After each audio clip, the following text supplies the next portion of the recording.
हाय, hello, मी नीलम. मी अमिता दंडगे. आपल्या बोलकी पुस्तकेवर आम्हा दोघींना तुम्ही ओळखता आहातच, त्यामुळे वेगळं काही सांगायची गरजच नाहीये. नाहीये. आणि आजपर्यंत आम्ही भरपूर जणांना आणून इथे गप्पा मारल्यात, पण आज आम्ही दोघीच गप्पा मारणार आहोत. कारण आम्ही दोघी एवढ्या छान मैत्रिणी आहोत, पण आम्हाला कधी अशा गप्पा आपल्या चॅनलवर मारायला मिळालेल्या नाहीये. आणि सगळ्यांचा मी सांगतो, पण आता आमची अमिताच काय काय करते हे जरा सगळ्यांसमोर येऊ दे असं मला वाटलं, म्हणून म्हणलं आज चला आज आपणच गप्पा मारूयात. तसं त्या सगळ्या नेहमीच सगळ्यांना पुढं नेत असतात, त्याच्यात आम्हीही आहे.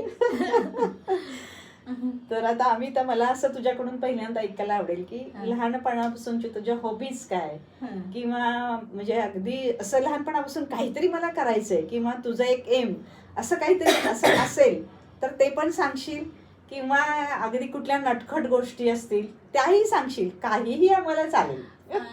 म्हणजे थोडक्यात मी काय आहे हा, बस मला ते पाहिजे.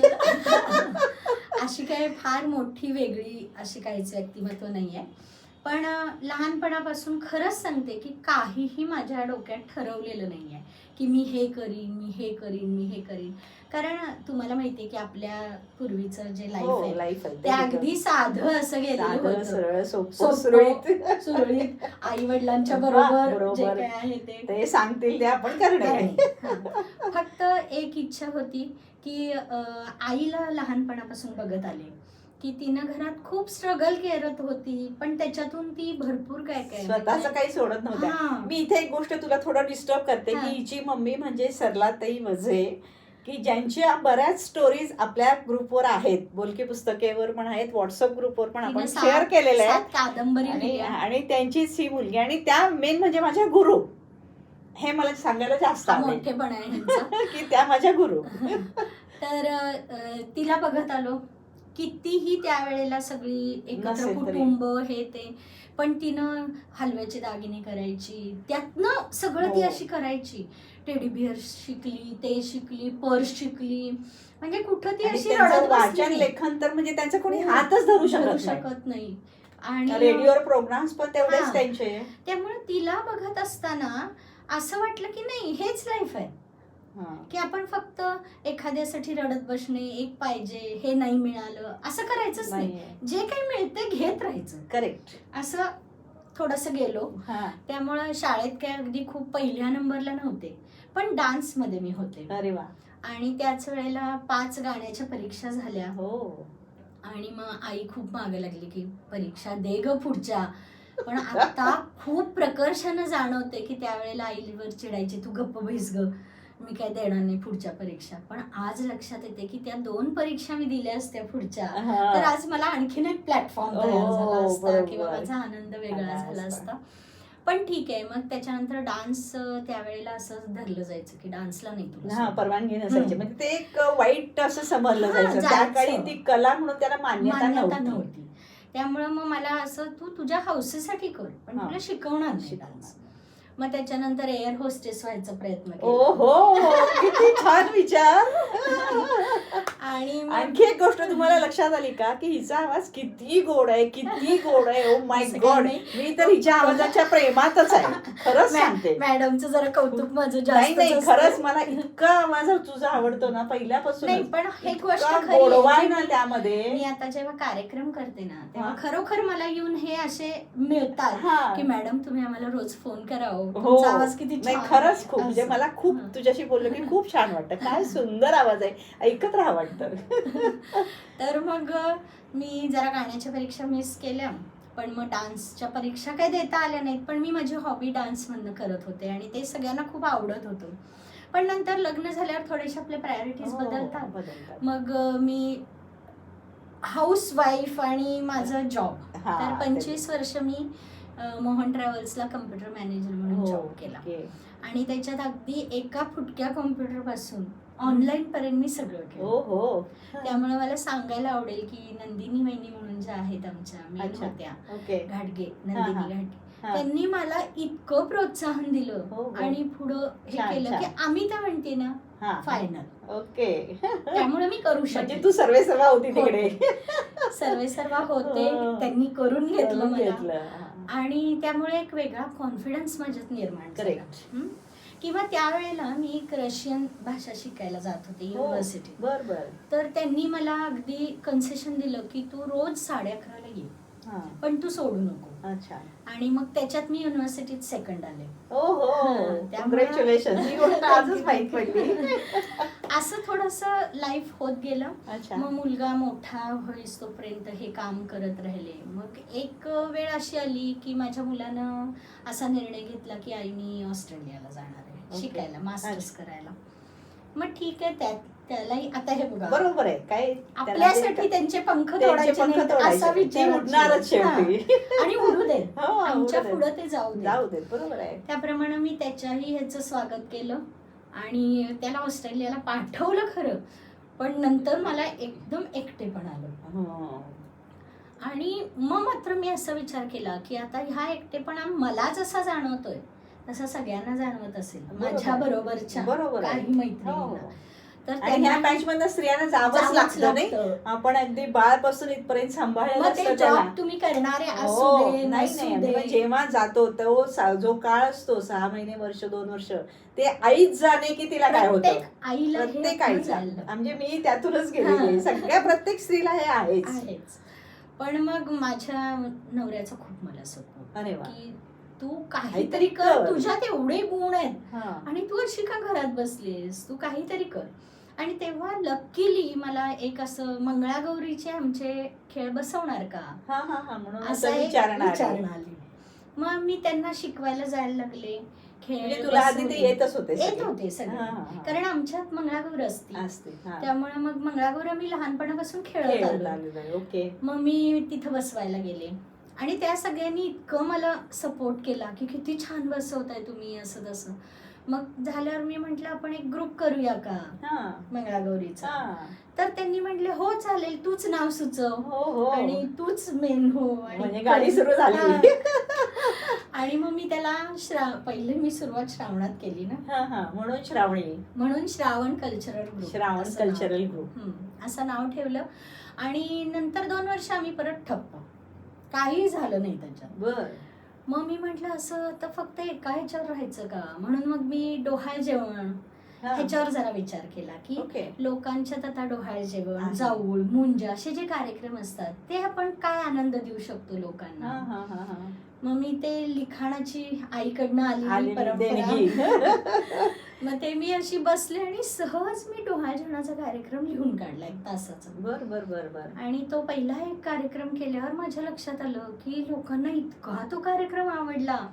कारण माझ्यासारख्या ज्या मैत्रिणी होते त्यांना मी ग्रॅब केलं, म्हणजे तू पण ये शोधलं. मग त्यांच्याकडनं मी गाणी तयार केली, मग ती गाण्याची प्रॅक्टिस घेतली, बसवलं. मग आम्हाला पहिला कार्यक्रम मिळाला आणि त्याच्यापासून जे मग मुंज, जाऊळ असे मला येत गेले, तसे मी लिहित गेले. आणि आता ती गाडी इतकी सुसाट आहे की आमचे डोहाळ जेवणाचे 100-125च्या वर.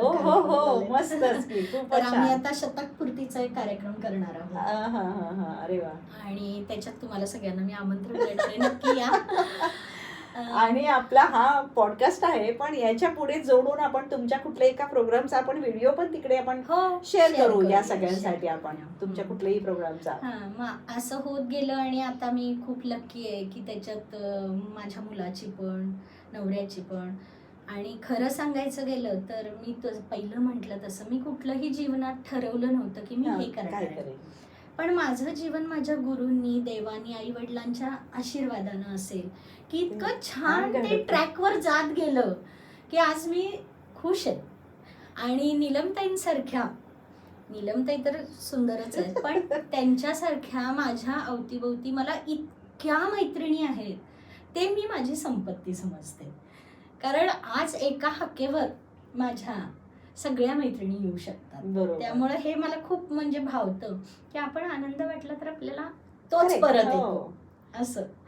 त्यामुळं छान आहे माझं लाईफ. म्हणजे याच्यामध्ये मी असं सांगेन की तो जो वरती बसलाय ना, तोच हे सगळं घडवून आणत असतो की मलाही माझ्या लाइकिंगच्या फ्रेंड्स भेटतात आणि त्यामुळे आमचं इतकं छान जमतं ना की बस ट्युनिंग जमलं की संपलं. भेटून देतो, तो जमवून आणतो. आपण काय करतोय, आपण काहीच करत नाहीये. खरोखर सगळं घडवते तोच घडवतोय. त्याच्या मनाविरुद्ध काही आपण करू शकत नाही. फक्त त्याचा जो नियम आहे हा. तो खरा आहे असं मी सांगेन की तुम्ही जे देता ते दशपटीनं तुम्हाला परत येईल. एक्झॅक्टली. एवढं मात्र फिक्स आहे. फिक्स आहे की तुम्ही, आणि खरोखर आपल्याला जर सगळा एवढा आनंद मिळालेला आहे तर तुम्ही त्याचा थोडासा वाटा ना. हा तेच की. तुम्हाला कुठे सगळ्याच्या सगळ्या आई मुली द्यायला वडिलांची सांगते ना. सेवा हे तुम्ही केलेले कुठं ना कुठं अरे ते तुम्हाला म्हणजे उभारतं. तुमची परमेश्वराचीच तुम्ही करता ती. हा. तुम्ही प्रत्यक्ष मंदिरात जाऊन हात जोडण्यापेक्षा ते आई करा. वडिलांची जी सेवा करताय खरंय. ते जास्त महत्वाचं आहे कधी पण, कारण ते- तेच तुमचे परमेश्वर आहेत ना. मग माझे सासूबाई होत्या, हा. त्यांच्या मावस सासूबाई माझ्याकडे घरी होत्या, पण त्या तिघीही मला खूप छान सपोर्ट करत होत्या हा. आणि शांत होत्या. त्यामुळे त्यांचंही मी करू शकले शेवटपर्यंत सगळं व्यवस्थित. बरोबर आहे. त्यांचेही आशीर्वाद आहेत आशीर्वाद माझ्या असतात मागं. कधी पण, बरोबर आहे. आणि आपली ही पूर्वीची पिढी जरा वेगळीच बरं का. हो हो की एकदम. आपल्या घरात जे कोणी अशी असायचे ना, हम्म. आजी सासू आजी सासरे आणि कोणी त्यांचे आई वडील, आपल्या घरी भरपूर लोक असायचे. किती आणि 3 आपल्याला पिढ्या असायच्या. हा, आणि आपल्याला हे राखतातच हा. की ही माझीच जबाबदारी आहे. पण ह्या सगळ्यांना जबाबदारी आणि बघायचं असं त्याच्यात आम्ही आनंदही घेतो. आनंदही घेतला की म्हणजे मला करायला लागते हा. म्हणून आपण केलं किंवा आले असं का नाही. आहे असं हा. आम्हाला कधी वाटलंच म्हणजे नाही. अगदी त्यांना काही जखमा जरी झाल्या बेड रिडन होऊन हो, तरी सुद्धा त्या पुसण्यापर्यंत काढण्यापर्यंत सगळं. सलाईन देण्यापर्यंत ह्या सगळ्या हो. गोष्टी आपण इतक्या आनंदानं केल्या. केल्या. त्यात आपल्याला असं कधी किंवा, कमीपणा वाटला नाही आपल्याला. भाच्या असतील हा, भाचं असतील, सगळ्यांना. सगळ्यांचं म्हणजे इकडं माहेरचं पण सासरचं पण सगळ्या नंदा येऊन राहायच्या राहायच्या. करायच्या ह्याच्यात आनंद किती होता. मजा असायची हा, ना. असं नाही की की- ह्या आल्या आता काय हो, करू आता असं पण खरोखर आताची वाटतं. पिढी कशी आहे ना, त्यांना त्यामुळे माणूसच क्षणभर वाईट नको. वाटतं की खरंच तिथे आहे. जिथे सासू सासरे नको आहेत तिथे बाकीच्यांचा विषयच येत नाही पण गं. हे काय झालं माहिती काय त्यांना हे माहितीच नाही की त्यातनं काय आनंद आहे. आहे ते असं हे झालं. आई वडिलांनी समजून द्यायला पाहिजे त्यांना थोडस की काय आनंद काय आहे. आनंद आहे समजलं. हा. पण नाही, आता हल्लीची नाही. मुलं एक तर ऐकत नाहीत आणि दुसरं हे असं वेगानं आणि, पळायला लागलेलं आहे युग ना, कॉम्प्युटर युग स्पेस झाल्यामुळे नावाचा बागुल बुवा त्यांच्यावर इतका मनात बसलाय. करून ठेवलाय करून ठेवलाय. त्यामुळे त्यांना ते ह्या आनंदाला मुक्तात त्या. पण त्यामुळे लाईफ छान गेलं. हम्म. आणि सगळ्यात महत्वाचं लेखनाची आवड आहे, त्यामुळे मी लेखन करू शकते. गाण्याची खूप आवड आहे, त्यामुळे मी जेव्हा केव्हा मला वेळ मिळतो ह्या बिझी शेड्यूलमधून त्यावेळेला मी गाणी ऐकून खूप छान आनंद घेते. त्यामुळे हॉबीज अशा काही खूप मोठ्या नाही आहेत. आणि आता सुद्धा तू डान्स क्लासेस घेतेस ना, हा, ते कुठे डान्स- घेतेस ते सांगशील. डान्स क्लासेस आहेत माझ्या घरी सुद्धा आहेत. मंगळवार पेठेतल्या येतात एक 5-6 जणी आहेत की ज्या खूप मला मागं लागल्या, घ्या आम्ही त्यामध्ये तू काय प्रकार शिकवतेस? बॉलिवूड डान्स शिकवते. अच्छा आणि त्याच्यात मग मी सगळे प्रकार घेते, थोडंसं क्लासिक. अच्छा. कारण नुसतं ह्या ज्या शिकलेल्या नाहीयेत किंवा ज्या परीक्षा करणार नाहीयेत त्यांना जर तुम्ही रटाळ शिकवत बसला तर त्यांना नसतो मजा येत इंटरेस्ट. नाही. त्यांना बरोबर. फक्त एक छानशी गाणी आणि त्याच्यावर डान्स आणि आनंद. आणि महत्वाचं डान्सचं काय आहे की तुमचे दोन्ही मेंदू चालू राहतात बरोबर आहे. डान्समध्ये. एका वेळी तुमच्या त्या दोन्ही रिएक्शन ऍक्शन झाल्या Action पाहिजेत. असतात. त्यामुळं डान्स करणे हे सर्वांग सुंदर व्यायाम आहे. व्यायाम आहे. आणि तो रुईकर कॉलनीत एक ठिकाणी मी डान्स घेते. तिथं जवळजवळ 11-12 जणी येतात.